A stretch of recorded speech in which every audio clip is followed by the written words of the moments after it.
Saya seorang kepala cabang perusahaan sektor keuangan. Mohon doanya untuk dimudahkan dalam berhijrah. Selama ini anak takut kalau berhijrah, anak-anak dan istri anak akan kekurangan dan sengsara di dunia. Mohon doanya supaya saya segera menjemput hidayah. Apakah berdosa anak kalau setelah anak hijrah istri anak ikut membantu bekerja? Apakah anak termasuk tidak bertanggung jawab? Ahibati fillah, hijrah ini sesuatu yang memerlukan perjuangan. Dan perjuangan itu harus ada pengorbanan. Antum lihat hijrahnya para sahabat Nabi.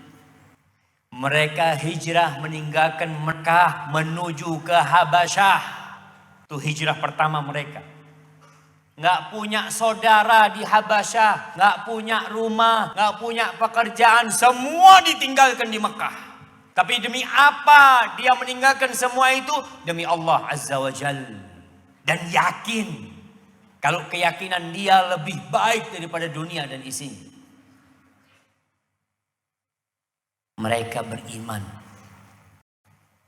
bahwa yang memberikan rizki itu Allah. Bukan perusahaan. Bukan tempat kerja dia. Bukan bos dia. Jangan berpikir kalau di PHK atau resign kemudian rizkimu akan habis. Rizkimu tidak akan pernah habis sampai kau mati. Jadi kalau kepala sudah nggak gerak, oh berhenti rizkinya, sudah habis. Tapi selama engkau masih bisa menggerakkan tanganmu, menggerakkan kepalamu, engkau masih punya rizki. Para sahabat hijrah dari Mekah ke Madinah sama sampai Madinah nggak punya pekerjaan. Fulus nggak ada, rumah nggak punya. Di mana mereka tidur? Sebagian ikut para sahabat Ansor dan sebagian tidur di masjid. Dulu masjid itu boleh buat tidur. Kalau mungkin ada tulisannya silahkan tidur di masjid. Sekarang tulisannya dilarang tidur di masjid. Ada yang lebih parah lagi, dilarang rebahan di masjid. Sampai kayak gitu. Oh iya Ustaz, demi menjaga masjid. Ya, masjid itu sentral kegiatan umat Islam. Kalau ada saudara-saudara kita yang mungkin diusir sama keluarganya, nggak punya rumah, kasih tempat di masjid. Tapi jangan kasih tempat buat yang nyuri kotak amal di masjid. Itu yang kadang-kala kita takut. Itu hijrah para sahabat. Umar bin Khattab jadi apa sampai kota Madinah? Menggembala kambing. Jadi kalau bicara ada orang-orang, Ustaz, anak kalau kerja keras Ustaz nggak bisa ngaji. Umar bin Khattab, Masya Allah, dia menggembala kambing.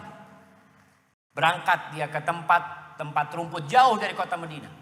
Sehingga dia tidak bisa tiap hari sholat di Masjid Nabawi. Biasanya gantian sama temennya. Hari ini dia turun ngaji sama Nabi SAW. Besok temennya ngaji. Seperti itu. Karena memang harus bekerja. Rizki tetap tanggungan Allah Azza wa Jalla. Apalagi kalau kerjaanmu sudah berbau yang haram. Subhanallah. Banyak-banyak berdoa mengatakan la haula wa la quwata illa billah.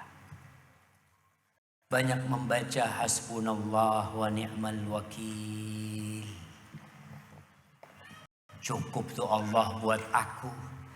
Jangan bergantung sama manusia. Jangan ketika resign keluar dari tempat kerja lalu bergantung, oh ana punya uang, oh ana menabung selama ini, ana punya ini, semua bisa habis jemaah. Dan berapa banyak orang yang hijrah, dia bergantung kepada tabungannya dan tabungannya pun habis. Habis tabungan. Kenapa? Allah ingin kita bergantung sama Allah. Bukan bergantung kepada fulan. Oh, anak punya kenalan. Oh, anak punya fulan. Enggak. Katakan, aku Abdul Ghani. Aku ini hambanya Allah yang maha kaya. Kenapa takut miskin?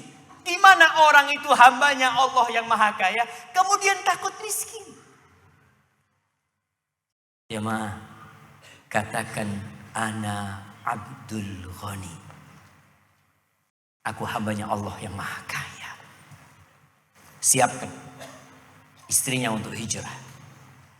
Kemudian kalau nanti hijrah istrinya membantu bekerja, nggak apa-apa. Sebagian sahabat Nabi itu miskin. Bukan dia tidak bertanggung jawab. Dia sudah bekerja tapi hasilnya nggak cukup. Seperti sahabat Nabi yang bernama Abdullah bin Mas'ud radhiyallahu taala anhu wa sallallahu ala nabiyina wasallam. Miskin Abdullah bin Mas'ud, kerjanya serabutan.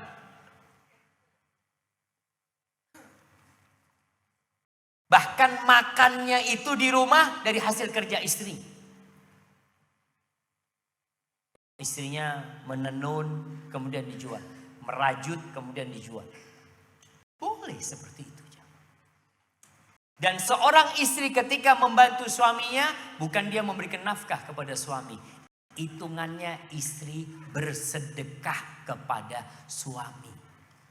Jadi kalau istri berpikir, anak kepingin nyumbang masjid, nggak usah sekarang. Kalau ternyata suaminya perlu bantuanmu, berikan kepada suami. Sodakoh sama suami. Kasih suami, suami dapat dari istri, malamnya belanja buat istri. Kan enak ya. Duit kasih ke suami, kemudian balikin kepada istri sebagai nafkah. Subhanallah, bantu. Tidak dikatakan engkau tidak bertanggung jawab, engkau tetap bertanggung jawab. Dan ada sebuah cerita, ana masya Allah membaca cerita itu. Pertanyaan sebenarnya, dia ini kerja di tempat riba. Dia mau resign, bapak ibunya nggak setuju. Istrinya juga tidak setuju. Tapi dia mantap untuk hijrah. Dia cerita, Ustaz, anak sudah resign. Tapi tahu istri tidak tahu. Tiap pagi keluar Ustaz. Anak kerjanya sekarang nge-grab Ustaz. Anak tiap hari keluar kerja. Dan bapak, ibu anak serta istri tidak tahu. Subhanallah, perjuangan orang yang hijrah. Orang tuh takut.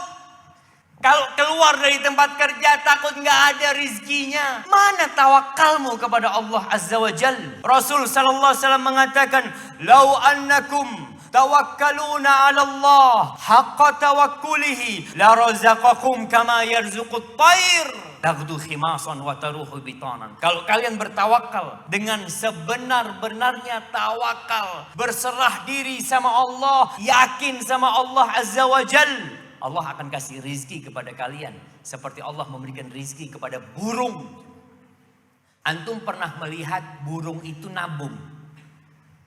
Antum kalau lihat sangkarnya burung itu ada kulkasnya nggak? Lihat, ada. Yang penting pagi berangkat kerja tuh burung. Gimana? Nggak berpikir nanti gimana kalau nggak ada makanan. Yang penting kerja. Keluar dia kerja. Sore hari Masya Allah pulang kenyang jamaah. Dia bisa makan, dia kasih makan anaknya. Subhanallah. Itu kalau kita tawakal seperti tawakalnya burung. Ya, lembut hatinya burung. Maka hendaklah engkau bertawakal. Wa man yattaqillah yaj'al lahu makhrajan wa yarzuqhu min haitsu la yahtasib. Allah akan kasih jalan keluar buat orang yang bertakwa. Allah kasih rizki dari arah yang tidak disangka-sangka. Antum kalau rizki dari gaji, itu sudah tiap bulan terduga jemaah. Masya Allah. Anak tiap bulan dapat gaji. Dari kampus. Tapi kadangkala tahu-tahu ada uang masuk dari kampus juga. Yang anak gak pernah menyangka ada uang tersebut. Jumlahnya gak banyak, tapi bahagianya jemaah. Allahu Akbar. Ketika Allah kasih rizki dari arah yang tidak disangka-sangka, antum lebih bahagia. Kenapa? Karena antum nunggu dari Allah Azza wa Jalla. Bukan nunggu dari fulan. Antum benar-benar nunggu dari Allah. Hadza wallahu a'lam bissawab.